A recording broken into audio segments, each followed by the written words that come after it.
So today, the Archdiocese of Cincinnati will ordain 9 new priests. It is the largest class in almost 40 years. And on your side's Brianna Malloy is live at St. Peter and Chains Cathedral downtown with more on how Catholic seminaries are changing. Good morning, Brianna. Good morning, Tamika. That is right. The Catholic Church is celebrating big time today because it's just a matter of hours before 9 seminarians walk through this cathedral and take the next steps towards becoming priests. Now, in recent decades, it has not always been easy to bring in new priests into the Catholic Church. In recent years, that number has been as low as 2 to 3 seminarians. So this is a big deal, and I'm joined right now with Jennifer Schack from the Archdiocese of Cincinnati. Can you tell me a little bit more about these numbers and why they're significant? Right, so 9 transitional deacons today is a big number. It's the biggest class we've had in nearly 40 years, and that means next year, in May of 2019, they'll be ordained priests. So by comparison, 2, 3, 4, 6 a couple of years ago. So they've been ticking up, and that's good news, but 9 is a really big number for us. And these numbers are ticking up around the whole nation, but especially here in our area.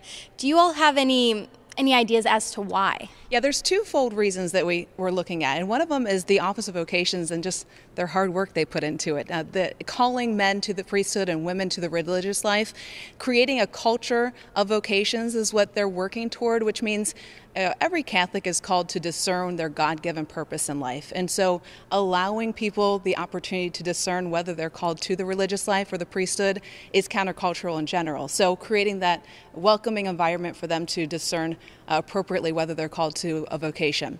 The other part of it is Archbishop Schnurr has a big vocation push for vocations. When he started 10 years ago, he started the prayer for vocations in our churches, and at each liturgy or mass, every church in the Archdiocese, 211 parishes, prays this vocation prayer. It's home on the refrigerators, its families are praying it, and so the other part of it has to be an answer to prayer as we see these numbers climb.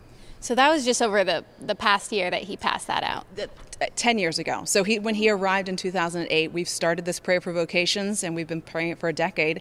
And now for 6 years, the Athenaeum, the Mount St. Mary Seminary, has seen an increase in enrollment. So those numbers are going up. The Athenaeum's expected this year. They have 82 seminarians. They're looking at more than 90 next year. They're expanding. So the church is definitely growing here in the Archdiocese of Cincinnati. Thank you, Jennifer. And we are expecting a packed house today. The Mass will begin at 11 and it is open to the public. Live downtown, Brianna Malloy, 9 on your side. Brianna, thank you. There was a new